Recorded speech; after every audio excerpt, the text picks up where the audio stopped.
Hey everyone, what's going on? It's Nick from What I'm Watching, and we're back for another edition. And this time we're going to be talking about the Ballad of Skinless Pete. And for most of the people that are watching this, you're probably no stranger to Dustin Mills. He's put out quite a few films, and he's a very notable underground filmmaker and very active in the underground horror community. And I was privileged to actually get one of the final copies of the Blu-ray of The Ballad of Skinless Pete, which was released in 2013. And he was so gracious enough to sign it for me. Boom, there we are right there. And I was really excited to see this film because the trailer looked badass. And I didn't have a Blu-ray player, and this was actually the first Blu-ray that I ever bought. And I got my Blu-ray, and it finally arrived, and I still hadn't bought my Blu-ray player yet, and it had been sitting on my shelf, and I'd just been itching to see this movie. And finally I went out and got myself a Blu-ray player the other day, and I got to watch it, and the movie did not disappoint. I was very, very pleased by this film. As I said before, Dustin made this movie, and he actually wrote, directed, edited, scored, I believe partially produced. I mean, the guy did it all, you know what I'm saying? And I gotta really hand it to him. He had his work cut out for him, and he really pulled it together. The story was also partially written by him and Brandon Salkill. Pardon me if I'm mispronouncing any names. Brandon was the actor that played Pete, and he also helped write the story. The special effects were done by DMP Studios. Not really sure what it stands for, but I'm sure maybe Dustin's name is the D. I don't know. But the Blu-ray came with a production diary, like a video blog, and a video for the theme song to Skinless Pete performed live, which I thought was pretty cool.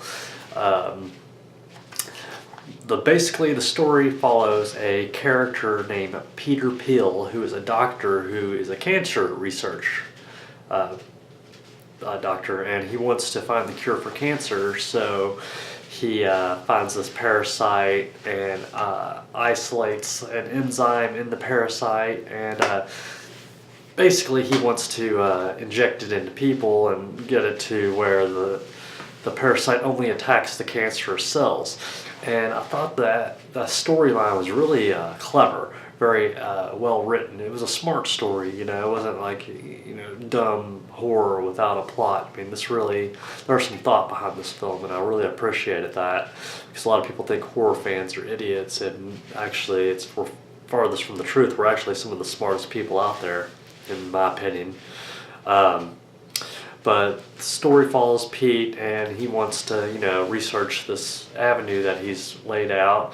But the guy who is in charge of the money, the guy who writes the checks, the grant money, is this character. I believe the name was Neil. And Neil's kind of a dick. And he was played by Mr. Dave Parker, who, if you guys don't know, which I'm sure you do, is an awesome movie reviewer. Mr. Parker's film reviews. If you haven't seen it, check it out on YouTube. But he also acts, and him and Dustin are friends, and he played a really good role as the money man, pretty much, and yeah, when you get a low budget film like this, you expect the acting to be just atrocious. But I was very pleased with the acting. I think everybody in the film did a really good job, solid performances all the way around. And that's usually the thing that kills an independent film, is the acting. People say, "Oh man, just the acting was just garbage," but everybody gave solid performances in this one.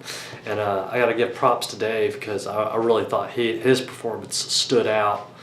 And I gotta give props to Brandon, because he was the best.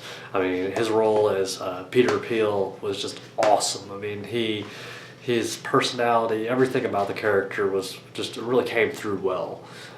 It was you could tell that there was a lot of passion behind this project, and that everybody involved really gave their all.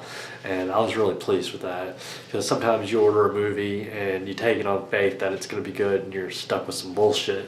And this wasn't the case. This movie was excellent all the way around. And so back to the story. Sorry, I get sidetracked, guys.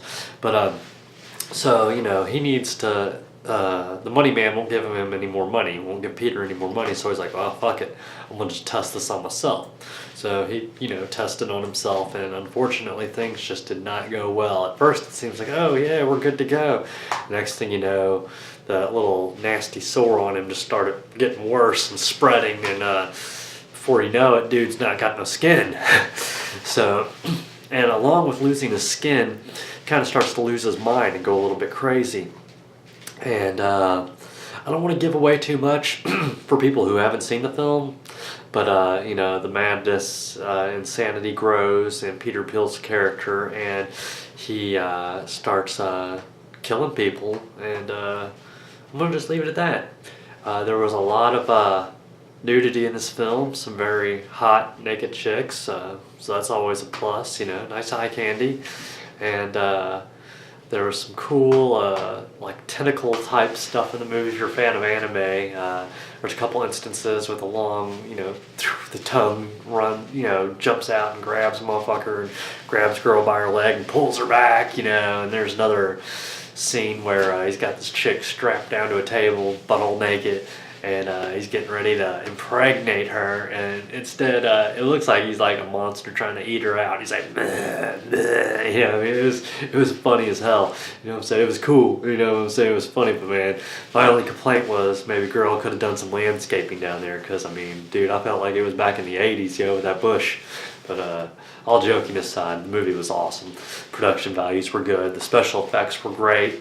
Plenty of gore in there. I heard that it was a dark comedy. Not too much comedy really to this. It was more just of a dark film, a horror film. I saw a lot of influences of The Fly with Jeff Goldblum. He even said in the movie, I call this Goldbluming when he's eating his food. And all in all, man, I gotta give 2 thumbs up, yo.